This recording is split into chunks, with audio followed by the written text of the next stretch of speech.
It won't hurt much longer. What hurts me the most is that I wasn't enough. It's not your fault. Nothing is ever enough. I couldn't create if it was.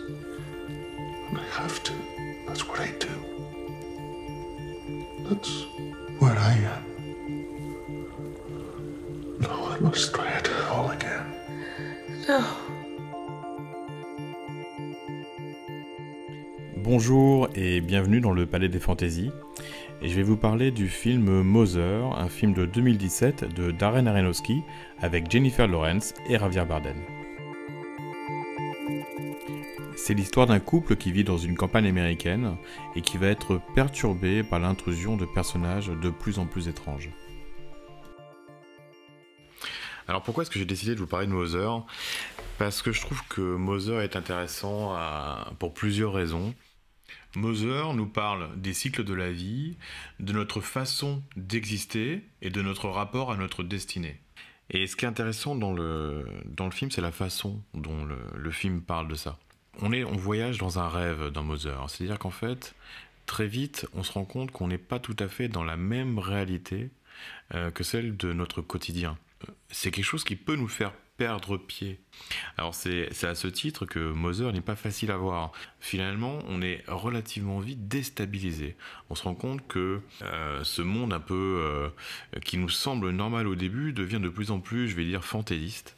Et cette fantaisie fait que y a plusieurs spectateurs qui sont un peu désarçonnés et qui perdent le fil. Et je vais tenter de décrypter les symboles oniriques qui se trouvent tout au long du film pour apporter un peu de compréhension. Oh, it scared me. Sorry. Didn't mean to. You're outside? Why didn't you wake me? I wanted to be alone. I mean, I needed to clear my head and get the ideas flowing. Did they? No. They will. Don't worry. Les premières images du film, on voit une femme au milieu des flammes. Cette femme au milieu des flammes, ce n'est pas elle, ce n'est pas l'héroïne, ce n'est pas Jennifer Lawrence, c'est une femme qu'on ne connaît pas. Et juste derrière, on voit Javier Bardem qui remet un cristal en place. Et à partir de là, le monde qui semble gris ou alors calciné reprend vie. Donc du coup, ce que ça illustre, c'est la fin d'un ancien cycle. Le monde a brûlé, il a été jusqu'à sa destruction. Et là, Javier Bardem va mettre le cristal, il va remettre quelque chose de pur et d'essentiel au milieu des choses. Et à partir de là, le monde s'illumine de nouveau. On arrive du coup sur l'héroïne, sur elle, qui est Jennifer Lawrence. Elle se réveille et la première chose qu'elle fait, c'est la recherche de l'autre. Elle va appeler bébé, elle va rechercher son alter ego. Elle se lève, elle est habillée tout en blanc, une sorte de nuisette longue et blanche, comme un symbole de pureté, c'est-à-dire quelque chose qui n'a pas encore de taches. Et en fait, elle se lève et elle le recherche. Elle recherche l'autre. Elle va visiter son environnement, comme si elle le découvrait de manière un peu ingénue, comme un nouveau-né, où elle découvre l'environnement dans lequel elle est. Elle va jusqu'aux frontières de cet environnement, elle va regarder l'extérieur, elle voit les limites, on voit qu'elle est dans une propriété qui est bordée d'arbres.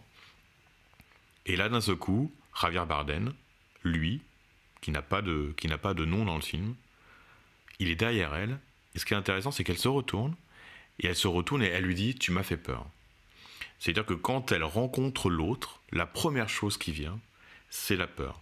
On est donc sur la création de la dualité, elle est elle, plus lui, et elle va passer du manque à la peur. Et avec l'apparition de l'autre, apparaît sa propre existentialité à elle. Lui annonce qu'il n'a pas réussi à être créatif. Et elle va se positionner tout de suite en soutien de l'autre. C'est-à-dire qu'elle va être tout de suite dans un soutien indéfectible qui va la caractériser tout au long du film. Tout au long du film, mais si on voit le film comme un cycle, tout au long de sa vie. Toute sa vie, elle va exister pour soutenir l'autre et soutenir l'autre dans sa créativité. Ce que le film va essayer de nous montrer, c'est quelle réalité se cache derrière cette posture. Pour finir l'introduction, ce que je veux préciser, c'est que les personnes qui ont vu Mother l'ont vu comme un ovni. Alors que finalement, le film parle de choses auxquelles on est tous confrontés. Ce couple à deux vitesses, où l'un ne peut vivre qu'au travers de l'autre, soit on l'a vécu nous-mêmes, ou alors on peut l'observer autour de nous. And that? What is that? Careful. This is very, very delicate. It was a gift. A very special gift. Is it from you? Yeah. Elle va commencer à prendre possession de la maison. On va la voir peindre, essayer de trouver la plus belle couleur pour la maison. Et très vite, ça va être perturbé par l'arrivée du premier personnage. Ce personnage est interprété par l'acteur Ed Harris. Alors il est tard, et puis ce personnage, un médecin, tape à la porte. Normalement, ça aurait duré quelques instants, sauf que lui, le mari de elle, c'est comme ça qu'on va l'appeler, parce qu'ils n'ont pas de nom, elle non plus, elle n'a pas de nom. Donc lui le retient, lui propose de boire un verre, et puis lui propose de rester dormir. Et là, on va avoir la première secousse. Elle va aller dans la cuisine pour préparer un thé. Elle va se sentir mal, casser une tasse. Puis elle va aller dans la cave. Elle va y voir un mur bouger. Elle va y voir les flammes de la chaudière. Et en fait, on est dans les premiers éléments symboliques du récit. Son inconscient pointe son nez, en fait. Cet inconnu, c'est son inconscient qui vient la voir dans ce petit monde idéal dans lequel elle vivait et dans lequel elle ne remettait rien en question et elle pensait que rien n'allait changer. Et finalement, un inconnu vient à la maison et lui ouvre la porte et le laisse rentrer. Si elle représente le pendant féminin, lui représente le pendant masculin. On a le pendant féminin, elle, qui souhaite finalement être dans un monde immuable, alors que lui a besoin d'inconnus. Et donc, il laisse rentrer cette personne. Well, they told me I could find a room here. He thought we were a bed and breakfast. We always talk about how this place is too big for the two of us. Le fait qu'elle casse la tasse exprime tout de suite une perturbation qui va la mener dans son inconscient. Et son inconscient, comment il est symbolisé par la cave. Quand on rêve d'une cave, on rêve de notre inconscient. Et là, qu'est-ce qu'elle va y voir ? Une forme d'activation, l'activation de son inconscient. Il y a un mur qui bouge et la chaudière qui se met en marche. Ça vient nous dire qu'elle est au début de ce phénomène d'activation de son inconscient. Elle remonte ensuite, et lui est en train de discuter avec le médecin. On va en apprendre un peu plus sur lui, on comprend que lui est écrivain, qu'il a fait déjà un livre à succès, et on comprend donc aujourd'hui qu'il n'est plus capable d'écrire, qu'il n'arrive plus à créer. Le médecin qui écoute, je vous rappelle qu'il est l'émanation de son inconscient à elle, lui répond qu'il connaît ce livre et qu'il l'adore, qu'il est admiratif de l'auteur. Et c'est l'émanation de son inconscient à elle qui nous dit qu'elle est admirative de lui. On va revoir le cristal qu'on avait aperçu au début du film, qui avait servi à réinitier le cycle. Et là, c'est lui qui va en parler, qui va le définir. Il explique que dans un incendie, quand il était jeune, il avait tout perdu.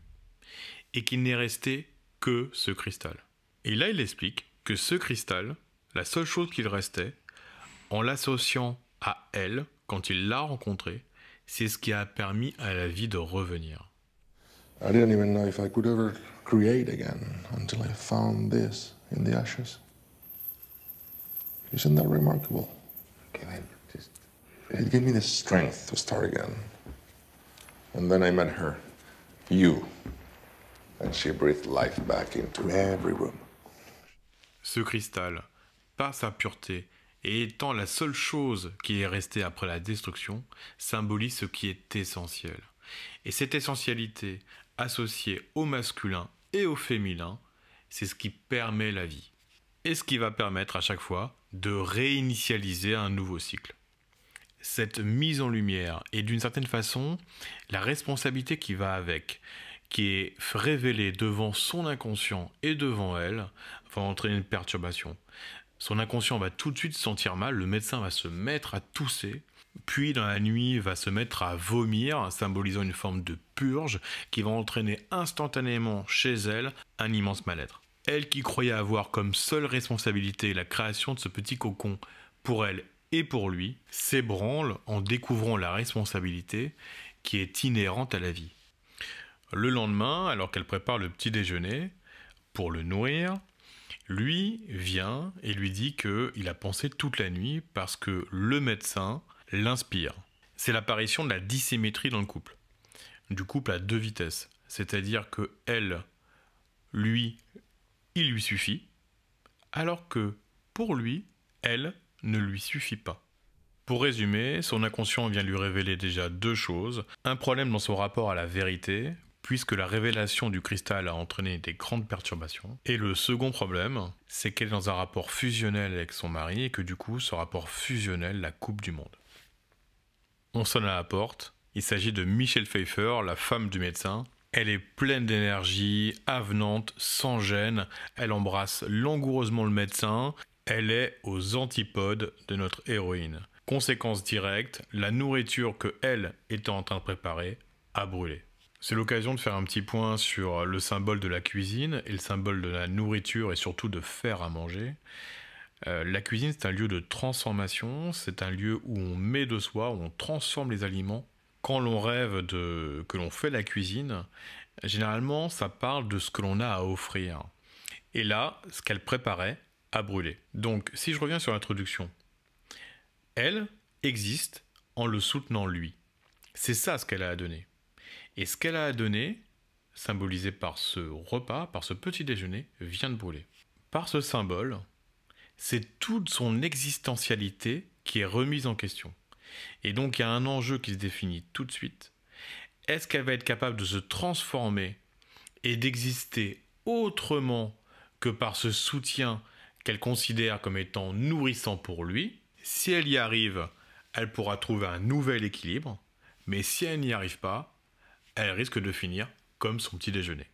Michelle Pfeiffer, la femme du médecin, tente de ramasser la poêle chaude qui est tombée avec les aliments brûlés et elle se brûle. Alors la question, c'est qui est Michelle Pfeiffer dans tout ça? Si Ed Harris, le médecin, est la vision de son inconscient révélé du côté masculin, c'est un homme, Michelle Pfeiffer, c'est la révélation de son inconscient côté féminin. Elle, qui est tout en pudeur, aimerait sans doute être un peu plus comme Michelle Pfeiffer, qui semble embrasser son mari comme elle embrasse la vie, mais qui surtout est capable de vivre par elle-même. You're so beautiful. Come here.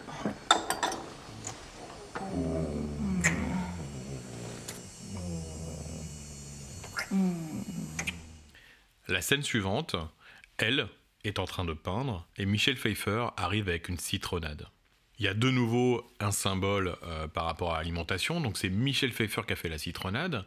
On est sur une opposition entre ce que elle a préparé et qui a brûlé et ce qu'a préparé Michelle Pfeiffer. La citronnade, c'est un symbole de vie et de purification. C'est ce que vient lui proposer son inconscient par l'intermédiaire de Michelle Pfeiffer. La problématique, c'est le blocage que va lui opposer elle. Notre héroïne va lui parler de l'idée utopique de recréer le paradis dans cette maison. I can't believe you did all this work yourself. Why not? It's a lot. Well, we spend all our time here. I want to make a paradise. Elle ne se positionne pas dans la réalité. Et la question, c'est est-ce que son inconscient va être capable de briser cette utopie pour qu'elle prenne sa vie en main, plutôt que de s'accrocher à une chimère. Michelle Pfeiffer lui parle ensuite d'avoir un enfant. Elle lui demande pourquoi ils n'ont pas d'enfant. Et là, Jennifer Lawrence ne répond pas. Il y a donc un non-dit dans son couple sur ce sujet-là. Puis elles vont toutes les deux descendre à la cave, le lieu de l'inconscient. Et là, on va rentrer du coup dans le tabou. Elles vont à la cave pour aller voir la machine à laver. Et ça va être le moment d'aborder la sexualité. Dans la machine à laver, Michelle Pfeiffer va débusquer une culotte de notre héroïne qui n'a rien de sexy et va mettre en avant le fait qu'entre elle et lui, il y a une problématique charnelle. Michelle Pfeiffer, l'autre pendant de son inconscient, vient de lui révéler deux problématiques. La première, c'est qu'elle est déconnectée de la vie. Et la deuxième, c'est qu'elle est déconnectée de sa propre sexualité. Ensuite, Jennifer Lawrence arrive dans une salle de bain dans laquelle il y a des WC. Elle se rend compte que les WC sont bouchés. Et en essayant de les déboucher, elle se rend compte que dans le fond des WC, il y a une sorte de bête bizarre qui pousse un tout petit cri et qui s'en va. Le symbole des WC, c'est lié à la digestion, parce qu'en fait, on ingère des choses nouvelles, ça c'est mouliné dans l'estomac, puis il y a une partie qui est conservée, puis il y a une partie qui est éjectée. Mais là, la partie qui est éjectée est bloquée dans les WC. Donc ça veut dire qu'en fait, il y a quelque chose qui ne s'évacue pas. On n'est plus dans un cycle de digestion du quotidien. Ce que lui renvoie son inconscient passe mal. Et plutôt que de le digérer et de se transformer, eh bien le système se bloque. Ce que veut dire le symbole des toilettes bouchées, ça veut dire qu'elle refuse la transformation que son système lui demande par le biais de son inconscient. Et la petite bête qui pousse un cri, qui bloque l'évacuation des WC, c'est sa peur de la vie qui se manifeste et qui bloque le système. Ensuite, on retourne dans un rapport à la vérité, à savoir au cristal. Il y a Michelle Pfeiffer, donc son inconscient féminin, qui, elle, a une grande curiosité pour ce qui se passe dans le bureau son bureau à lui, dans lequel il y a ce cristal. Quand Michelle Pfeiffer arrive devant le cristal, son mari, le médecin, re-rentre, et du coup, il est encore en train de tousser. Ce que ça met en avant, c'est une dualité par rapport à la vérité. Il y a une partie d'elle qui a envie, qui est curieuse, qui veut savoir la vérité, et l'autre partie que ça rend malade. Et là, c'est le drame, parce que cette confrontation entre son masculin et son féminin par rapport à la vérité, ça fait qu'ils vont casser ce cristal.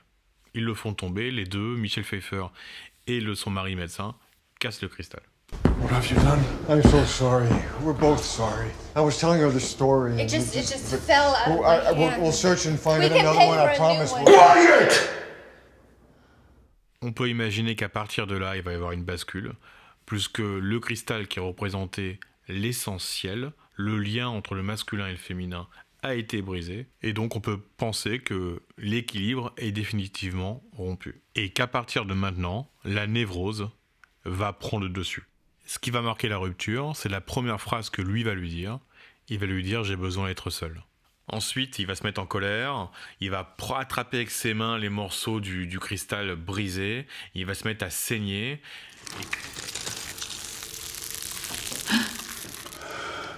Please. Please!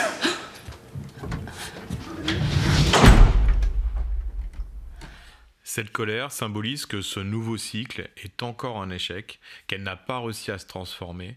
La situation va se détériorer à partir de maintenant. Elle descend, elle voit le médecin et sa femme en train de faire l'amour dans le salon alors qu'elle venait de leur dire de partir.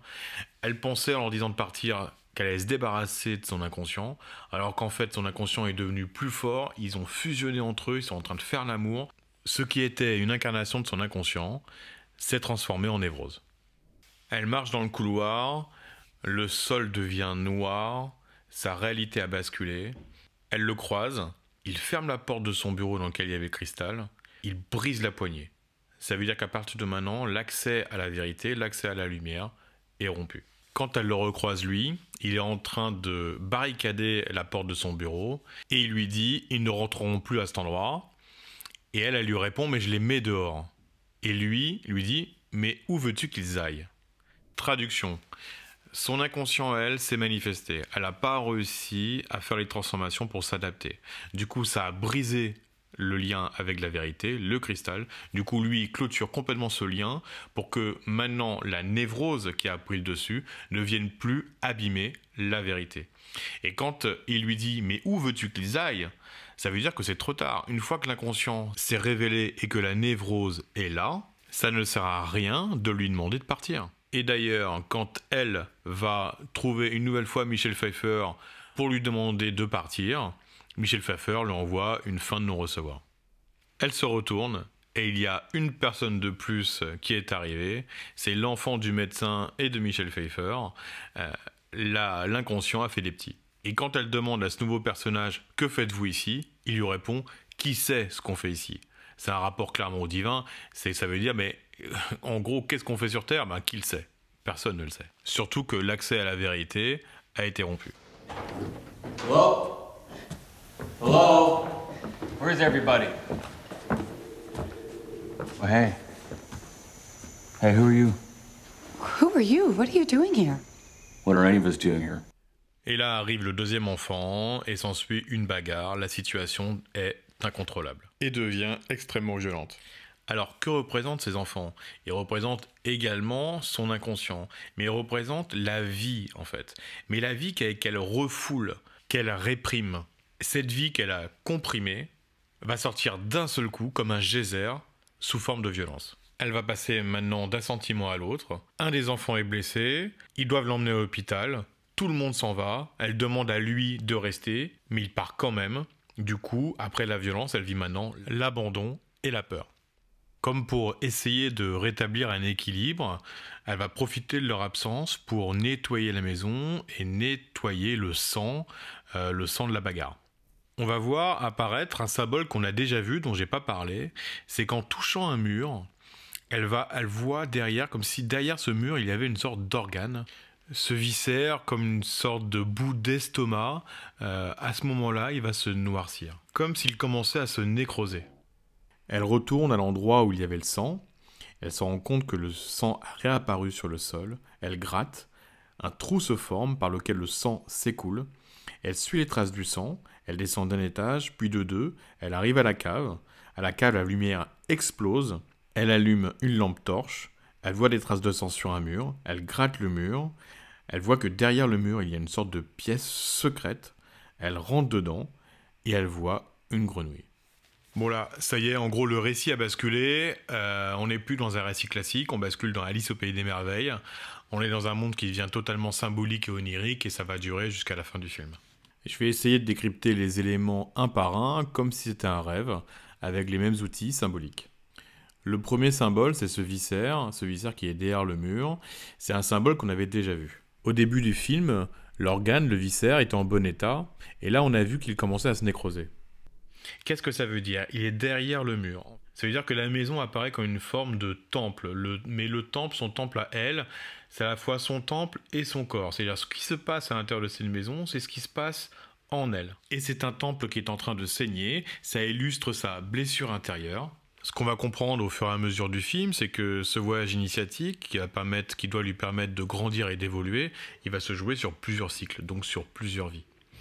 Et ça va être symbolisé par le dernier élément de ce petit parcours, par la grenouille, mais je vais revenir dessus. Donc là, on assiste à une dégradation, ses viscères se nécrosent, donc ça veut dire que son temple intérieur s'effondre, il y a même une destruction du sol et du sang, c'est-à-dire qu'elle saigne intérieurement, elle va suivre ce sang, ça va directement la ramener dans la cave, donc le lieu de son inconscient qui ne peut plus être clairement mis en lumière parce que l'ampoule explose, elle peut l'éclairer que petit à petit maintenant, ça devient trop dangereux, trop douloureux, donc elle prend une lampe torche, elle continue à suivre le sang, et elle arrive dans cette fameuse pièce. Alors à quoi sert ce lieu? Eh ben c'est la grenouille qui va y répondre, puisqu'en fait la grenouille c'est le symbole du renouveau. On retrouvera cette pièce cachée au fin fond de son inconscient à la fin du film. Ensuite, lui rentre, il lui annonce qu'un des deux enfants de Michel Pfeiffer et du médecin est décédé pendant qu'il lui tenait la main. I was holding the boy's hand when he died. Oh, that's awful. Are you all right? Lui, à partir de là, va changer de position. Donc là, il dit « Je tenais la main de l'enfant » comme si c'était son père. Mais par ce geste, quel père incarne-t-il? Est-ce qu'il incarne le père au sens de la parentalité? Ou alors, est-ce qu'il incarne le Père divin qui a accompagné cet enfant dans la mort? Cette position va évoluer jusqu'à se révéler à la fin du film. Elle, de son côté, alors qu'elle a nettoyé du sang un peu partout dans la maison, elle ne va pas lui en parler, au contraire, elle va aller dans le salon pour le cacher. Dans le salon, à l'endroit où il y a le trou dans le sol formé par le sang qui s'écoulait, et elle va le recouvrir d'un tapis. On est sur l'expression populaire, mettre la poussière sous le tapis. On est encore dans l'idée qu'elle refuse de laisser la place à son inconscient. Le fait qu'elle le cache plutôt que de lui en parler, ça matérialise une fois de plus le fait qu'elle refuse la transformation. Elle est donc dans la nostalgie d'un monde parfait, dans un monde aseptisé, en dehors des réalités, une sorte de nostalgie du Jardin d'Éden, et refusant sa propre humanité. Maintenant, c'est toute la famille du médecin et de Michel Pfeiffer qui débarque suite au décès du fils. Et là, Michel Pfeiffer lui demande à lui de faire un discours. Là, il va être dans une autre posture du père. Il va être dans la posture du père qui prêche. Il annonce la fin de l'amour et le début des ténèbres. Et il dit qu'au milieu de ça, il y a une voix qui crie et qu'il n'y a qu'à écouter. An infinite amount of love. And now, suddenly, it seems there is nothing to love. Just a vast and silent darkness. But fear not. From inside it, there's a voice crying out to be heard. Loud and strong. Just listen. Alors ce message, il est absolument pas en fait pour les parents ou pour le défunt. C'est un message qui lui est directement adressé à elle et qui lui décrit la situation. Il lui dit qu'il n'y a plus d'amour, que c'est maintenant la place des ténèbres, mais lui dit qu'il y a pourtant une solution simple. C'est qu'il faudrait être capable d'écouter cette petite voix qu'elle a au fond d'elle, ce souffle de vie et qui maintenant crie. Et c'est d'ailleurs ce qu'il va lui dire. Il va lui dire c'est le son de la vie, le son de l'humanité. Do you hear that? Do you hear that? That is the sound of life. That is the sound of humanity. Et c'est tout ce qu'elle refuse de laisser entrer dans sa vie. Sa recherche de perfection, sa recherche d'un monde aseptisé, paradisiaque, n'est pas compatible avec son humanité. Ensuite, d'autres invités arrivent. Ils ramènent à manger, tous. Michel Pfeiffer est en train de dire un mot et elle va remercier elle, son hôte. Mais Michel Pfeiffer est en fait chez elle maintenant. Elle a pris toute la place et ça va ramener notre héroïne en sa qualité de servante. C'est d'ailleurs ce que fait Michel Pfeiffer depuis le début du film. Elle ramène constamment notre héroïne à sa condition. Ed Harris, le médecin, prend la parole et va la donner à notre héroïne, qui ne saura pas quoi en faire, qui ne saura pas quoi dire, car elle n'est pas capable d'exister par elle-même. La maison est ensuite envahie par les invités qui vont partout. Il y a une invitée qui casse un verre, elle s'empresse de le ramasser. En fait, elle va tenter de maintenir un équilibre, de sauver ce qu'il y a à sauver, alors que la névrose a complètement pris le dessus. Elle est complètement débordée, il y a des personnes qui veulent faire l'amour dans sa chambre, donc c'est l'apparition de ces pulsions qui se manifestent. Elle perd pied, elle va dans la salle de bain, et là il y a un autre élément dont je n'avais pas parlé, mais ça fait la 3e fois qu'elle le fait. Elle va boire dans un verre une sorte de médicament doré, et à chaque fois qu'elle prend ça, elle se ressaisit, en fait, elle retrouve des forces. Bon, en gros, c'est son rail de coke. Elle prend son petit rail de coke, et dans sa vie qui est chaotique, et ben d'un seul coup, elle retrouve l'énergie, mais finalement, c'est pour refaire la même chose. Donc en fait elle ne change rien, elle prend ses vitamines et puis elle va tenter de retrouver un équilibre qui n'existe plus. En fait elle se ressaisit mais pour pouvoir mieux foncer dans le mur. Elle redescend et elle rencontre 2 personnes qui sont en train de repeindre les murs de sa maison, les murs intérieurs. Mettre de la couleur sur les murs de sa maison, c'est mettre de soi, c'est une façon de s'impliquer dans sa propre vie. Et même ça lui est retiré. Ensuite elle va le retrouver lui, qui est entouré de plein de monde. Et il va l'appeler, il va l'interpeller, il va lui dire « Viens là, ma déesse, ma princesse ». Ça peut être comme ça qu'un père peut parler à sa petite fille qui a 8 ans. La question qu'on peut se poser, c'est est-ce qu'elle a franchi ce cap? Ce qu'on lui demande maintenant, c'est de dépasser le stade de petite fille de 8 ans qui se prend pour une princesse et qui attend le prince charmant pour devenir une femme et épouser la vie. Ensuite, elle est littéralement ramenée à son rôle de boniche. Elle s'occupe de nettoyer et aussi de faire la police. Et il va y avoir un trop-plein, du coup, un trop-plein émotionnel, elle en a marre, et là il y a une canalisation qui va sauter, et de l'eau qui va asperger toute la maison. Dans les rêves, l'eau, c'est un double symbole, c'est le symbole du féminin, mais c'est aussi le symbole de la vie, et au niveau de l'interprétation des rêves, ce qui est intéressant de voir, c'est comment l'eau s'écoule. Et du coup, l'eau sort des canalisations, donc elle n'est plus canalisée, la vie n'est plus canalisée, elle ne s'écoule plus normalement, et donc elle jaillit par tous les trous. Donc là, elle va couper l'eau, donc elle va couper la vie, et tout le monde s'en va, sauf lui. Et là, il va lui dire, mais eux, ils avaient besoin d'un lieu pour célébrer la vie. They're gone. Come, let's go to bed. You don't need to do that. Do what? Clean up their mess? We did a good thing. They needed a place to celebrate life. They need it tonight. What about what I needed? On est là sur 2 perceptions complètement différentes. Lui voit sa maison comme étant transformée un lieu de célébration de la vie, alors que elle a vu sa maison comme un lieu d'intrusion, d'inconnu, d'ennemi qui bouleversait son équilibre. Là va s'en suivre un acte cathartique. Poussée dans son dernier retranchement, elle va enfin aborder le sujet tabou qu'avait relevé Michel Pfeiffer, son inconscient, à savoir l'enfant et leur sexualité. All I'm trying to do is bring life into this house. Open the door to new people, new ideas. You think you can breathe? I'm the one who's suffocating here. Why do you pretend that nothing is wrong? Everything will be all right. Everything will be good. You'll be fine. You know what? Life doesn't always work out the way you want it to. You're right. Mine certainly didn't. Excuse me? You talk about wanting kids, but you can't even fuck me. Du coup, ils vont faire l'amour et elle saura instantanément qu'elle est enceinte. Elle le lui annonce et lui, instantanément, retrouve sa créativité et il se met à écrire. C'est la fin de la première partie du film qui mettait en avant la névrose de notre héroïne. Elle a réussi à briser un des tabous de sa vie et de sa relation avec lui, et elle est maintenant capable d'être mère. Mais va-t-elle être capable d'exister par elle-même? C'est ce que va nous révéler la seconde partie du film. I'm pregnant.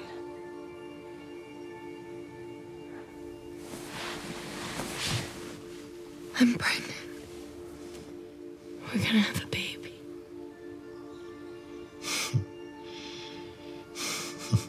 I'm serious. How could you know? Because I know.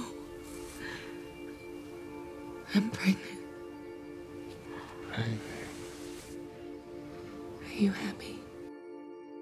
Plusieurs mois ont passé, elle a le ventre rond et elle sent que son bébé bouge à l'intérieur de son ventre. La vie est vraiment là, elle peut la sentir. Elle descend, elle le voit lui, et lui annonce qu'il a fini son livre. Le téléphone sonne, c'est l'éditeur. L'éditeur lui dit qu'il a adoré le livre, qui d'ailleurs n'est pas symbolisé dans le film par un livre, mais une sorte de parchemin. Et là, elle dit « c'est fini, je t'ai perdu ». Elle retourne à l'endroit où il y avait le tapis qui avait servi à cacher le trou formé par le sang, et elle voit qu'il y a une tache de sang sur le tapis. Ce que ça nous apprend, c'est qu'elle a franchi un cap. Elle a franchi un cap, elle a été du coup capable d'enfanter, elle s'est réapproprié son mari. Pour autant, est-ce que les autres problèmes ont été réglés? Est-ce qu'elle va être capable d'exister par elle-même? La tache sur le tapis semble annoncer le retour de l'inconscient, le retour de la névrose. Est-ce qu'elle va être capable de se transformer ou est-ce qu'elle va s'effondrer? Dans le début de cette seconde partie, elle épouse encore et toujours le rôle de la femme parfaite dans un monde parfait. Elle a cuisiné un fantastique repas, elle s'est fait très belle, son mari rentre, elle lui dit « Ne fais rien mon chéri, je m'occupe de tout ». Elle existe toujours en étant l'assistante de son mari. Les mêmes causes entraînant les mêmes effets, de nouveau, des intrus pointent le bout de leur nez. Tous ces intrus sont des admirateurs de lui suite au succès de son livre. Les réactions sont les mêmes qu'au début du film, à savoir que ces intrusions, lui, l'enchantent et elle, la dérangent. On est de nouveau dans un rapport à la nourriture. Elle a préparé à manger et lui dit « Garde tout ça au chaud, je mangerai plus tard ». Il n'est plus intéressé par sa nourriture, il n'est plus intéressé par ce qu'elle a à lui apporter. What are you doing? Who are they? I don't know. Please, wait. You heard him. Everyone. What do they want? I don't know. They've come here to see me. Even his initials. He'll be back in a moment. Just keep everything warm. I'll be right in. Elle est tout de suite désemparée et la tache sur le tapis s'agrandit. Elle va retourner le voir et elle va lui dire ce que moi j'avais formalisé au début de mon interprétation. Elle va lui dire « Mais j'attends un enfant, pourquoi est-ce que cela ne te suffit pas ?» They love it. They understand all of it, but it affects everyone in a different way. It is remarkable. Come, what I mean. No, I don't want to. I don't want to. Come inside. But they've come from so far. Look at me. I'm about to have our baby. Why is that not enough for you? On peut se poser la question philosophiquement de ce qu'il y a derrière, puisque en faisant cet enfant avec lui, il y a un acte de pouvoir. C'est une façon de le posséder. Elle espérait finalement qu'il reste avec elle et qu'avec elle, exclusivement avec elle, avec cet enfant. Et finalement, quand elle repeint les murs de la maison, c'est une façon de lui construire une prison dorée. Ce qu'elle recherchait donc, c'est l'isolement. Et l'isolement, c'est l'inverse de la vie. La maison est de nouveau envahie d'un truc, ils sont partout, la névrose se manifeste, c'est le désordre total. Les choses deviennent complètement folles, les fans de son mari veulent s'approprier des bouts de son mari, donc ils volent des choses dans la maison, comme s'il s'agissait de reliques. Son mari se transforme en gourou, et il est là à bénir les gens qui viennent le voir. La première des admiratrices de son mari, c'est elle. Mais il lui arrive la pire chose qui pouvait lui arriver. Alors qu'elle a tout fait pour le posséder, elle doit maintenant le partager, et le partager avec le plus grand nombre, avec tous ses admirateurs. Alors à partir de là, on pourrait se dire, mais tout ceci n'a plus aucun sens. Alors qu'en fait, au contraire, c'est très logique et ça a beaucoup de sens. Il s'agit en fait d'un raisonnement par l'absurde, un raisonnement qui existe en mathématiques par exemple. Elle est en quête de l'homme idéal, mais qu'elle ne veut pas partager, qu'elle le mette en prison. Ce n'est pas possible. Cet homme idéal, il est comme tout le monde, il a besoin d'exister, mais elle est dans l'incapacité d'exister à côté de lui. L'absurdité de son système lui est révélée devant ses yeux. Les inconnus arrivent de partout, ça devient un grand n'importe quoi, il y a des gens qui commencent à faire une sorte de danse qui ressemble à une macarena chez elle. La névrose tente de lui montrer l'absurdité de son système. Elle touche le mur et de nouveau on voit apparaître l'organe, le viscère, qui se nécrose et il reste quasiment plus de vie à l'intérieur de lui. Ce qui montre que son système est arrivé au bout. Elle va tout faire pour tenter de sauver son système, donc elle va passer en mode survie, elle va tenter de s'enfuir, elle fait ses valises. Les inconnus détruisent tout, ils détruisent la maison, c'est le signe de son effondrement intérieur. De nouveau, les canalisations explosent, la vie ne s'écoule plus correctement, la police arrive, donc son système de défense essaye de rétablir la situation, mais rien n'y fait. Il est impossible de rétablir l'ordre, plus qu'en fait, c'est son système qui est obsolète. Elle est attirée à un moment par des femmes qui sont prisonnières, elle essaye de les libérer, elle n'y arrive pas. Alors que symbolisent ces femmes? C'est tout son féminin qui a été atrophié, qui a été prisonnier et qu'elle n'arrive pas à libérer. En voulant le mettre en prison lui, c'est elle qu'elle a mis en prison. On a l'apparition du coup de deux camps dans l'intérieur de la maison. On a le camp des rebelles, de son inconscient, qui réclame finalement la vie, et le clan des policiers, qui va essayer de rétablir l'ordre, essayer de rétablir l'équilibre passé. Ensuite, elle va donc accoucher, et là il y a un moment de paix où ils sont tous les deux, elle accouche, et puis il n'y a plus de bruit. Il veut aller voir ce qui se passe, mais elle, encore une fois, s'y oppose, elle dit non, n'y va pas, elle veut qu'ils restent tous les deux dans ce cocon, dans cette pièce. Il va voir quand même, il voit qu'en fait il y a des cadeaux, il revient avec les cadeaux, il y retourne, il y a de nouveau des cadeaux, il veut prendre le bébé dans les bras et elle lui dit non. Elle lui dit fais-les partir et il refuse. Make them go. Please. Please make them. Make them go. I can't. Yes, you can. They adore you. They would listen to you. Why won't you? I don't want them to go. On rejoue la fin du premier acte. Le premier acte finissait comme ça. Elle voulait qu'il parte et lui ne voulait pas. Lui était dans le sens de la vie, surtout que la vie maintenant fait des cadeaux à travers cet enfant et à travers les cadeaux que font tous les inconnus qui sont à l'extérieur. Et elle n'a qu'une seule envie, c'est de les faire partir pour cette nostalgie du Jardin d'Éden, pour retourner à ce petit cocon où ils ne sont que tous les deux. Mais surtout, maintenant, ils sont trois, il y a le bébé, et elle refuse de lui donner. Ça veut dire qu'elle refuse d'ouvrir le bébé au monde. Elle le garde contre elle, égoïstement. Elle veut construire pour lui aussi une cage dorée. La fin de la première partie du film s'était clôturée par un acte cathartique qui lui avait permis à elle et à lui de redevenir créateur, elle d'avoir un enfant et lui de créer un livre. Mais là, elle refuse de passer l'épreuve, elle refuse l'acte cathartique. Plusieurs jours passent, elle s'endort, lui en profite pour attraper le bébé et l'amener au monde, il ouvre la porte et il va le montrer à tous les inconnus. Là, elle va essayer de se le réapproprier, mais le bébé n'est plus dans les bras, dans ses bras à lui. Le bébé circule de main en main, et là, ce que ça illustre, c'est qu'elle n'a aucune confiance dans le monde. Elle pense que le monde est agressif, et c'est ce qui va se manifester, puisque le bébé va mourir, mal manipulé. Les rêves de natalité symbolisent l'idée qu'on va accoucher de nous-mêmes. Et là, dans le film, le bébé meurt très rapidement. Le bébé ne peut pas survivre au monde qu'elle voit comme étant trop agressif. Le bébé arrive dans les bras d'une sorte de prêtre qu'on a vu depuis le début, de quelqu'un qui prêche, et il lui répète cette phrase que lui avait dit à la mort du fils du médecin. Il lui dit « il faut écouter le cri ». Donc il lui dit « rien n'est viable s'il n'est pas connecté à ce souffle de vie ». Il lui dit « pouvez-vous entendre ce cri ?» et elle répond non en criant. A voice still cries out to be heard, loud and strong. Listen. Can you hear that? Ce qu'il vient de lui dire, c'est que si elle n'est pas connectée à ce souffle de vie, il ne pourra rien naître d'elle. Ni elle-même, ni un bébé. Derrière le prêcheur, le bébé a été désossé. Elle se retourne et ils sont tous en train de manger des morceaux du bébé. Elle hurle, et là, la voix du prêcheur dit « Est-ce que vous entendez ce cri? C'est le cri de l'humanité. » Elle qui, depuis le début du film, n'a pas un mot plus haut qu'un autre, sauf à un moment, dans cet acte catharsique, finalement, elle n'exprime pas son point de vue. Là, elle hurle. C'est enfin le cri de la vie, le cri de son humanité. You hear that? That's the sound of life. The sound of humanity. His cry of love. His love for you.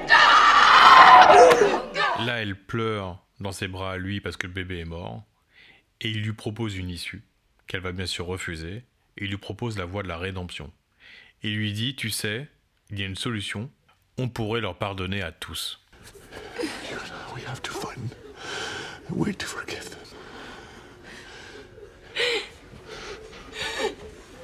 He butchered our son.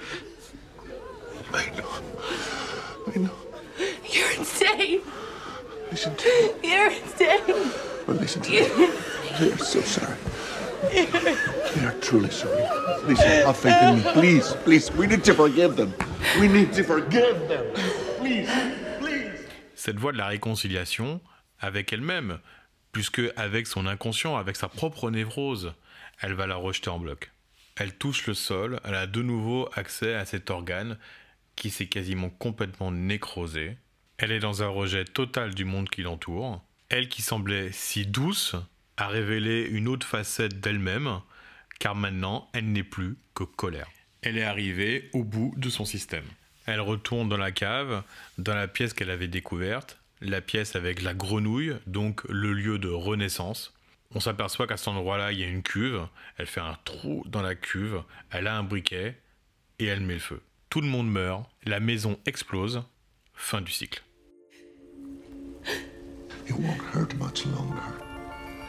What hurts me the most is that I wasn't enough. It's not your fault. Nothing is ever enough.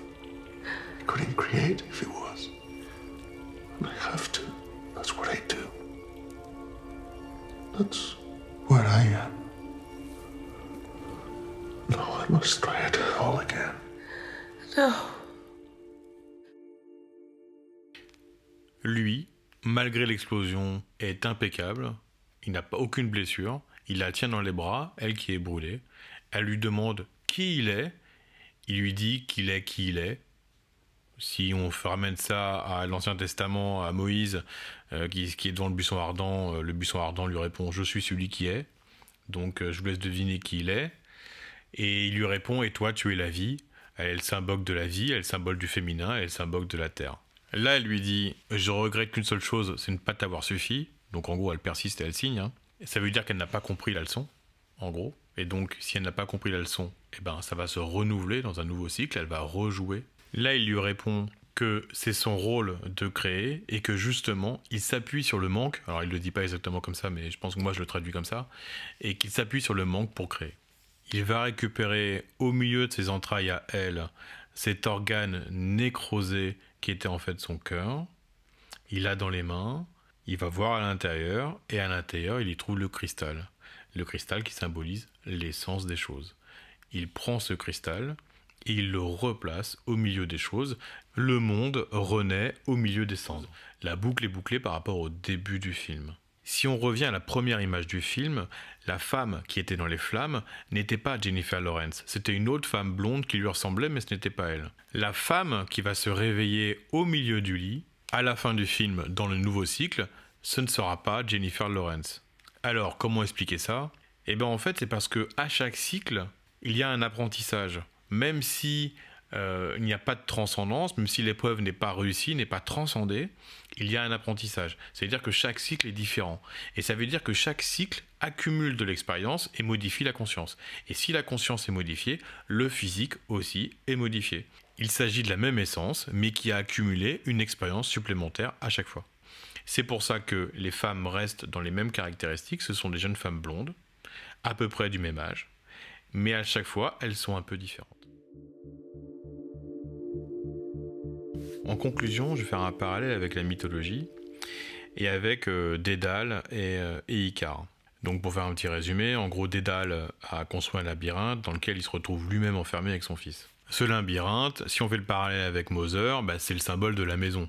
Elle a construit une maison qu'elle repeint mais dans laquelle elle s'est enfermée elle-même. Icare fait le choix, pour s'échapper du labyrinthe, de construire des ailes, mais avec ses ailes, il va se rapprocher trop près du soleil, ses ailes vont brûler et il va tomber dans la mer. En fait, c'est une allégorie qui nous dit qu'Icare, pour échapper à son propre piège, à sa propre vie, va essayer de s'émanciper par une recherche de la vérité, symbolisée par le soleil, et qu'il va s'en approcher trop vite et trop fort, et il va se brûler. Elle, dans le film, représente le pendant féminin d'Icare. Elle ne va pas s'émanciper par la vérité. Pourquoi? Parce que dans le film, lui, met un interdit sur la vérité. Il refuse qu'on rentre dans cette pièce dans laquelle le cristal, ou la pierre de la connaissance, la pierre philosophale, est enfermée. C'est donc pas par le haut qu'elle va s'émanciper, mais par le bas. C'est symbolisé par la cave dans le film. La cave, ça veut dire quoi? C'est le lieu de son inconscient. Ça veut dire que c'est par la conscience qu'elle doit s'émanciper, mais dans le film, malgré elle. Ce n'est pas son choix comme Icare. Mais finalement, elle et Icare ont le même problème, c'est qu'ils n'acceptent pas ce qui est. Icare n'accepte pas le labyrinthe, c'est pourtant le labyrinthe de sa propre vie, et c'est là, en vivant dans ce labyrinthe, avec tout ce qui s'y trouve, qu'il pourra s'émanciper. Et elle, c'est pareil, c'est chez elle, dans la maison qu'elle a construite elle-même, mais en acceptant tous les inconnus qui viennent la voir, qui sont son inconscient manifesté et qui sont là pour qu'elle s'émancipe, c'est comme ça qu'elle pourra devenir elle-même. Voilà, j'espère que ça vous a plu, que c'était enrichissant. Il y aura sûrement un prochain numéro. J'aime beaucoup interpréter les symboles. Ce sera peut-être un autre film. Je pense à quelques films de David Lynch qui sont très riches en symbolique onirique, ou peut-être un récit mythologique. Voilà, à bientôt.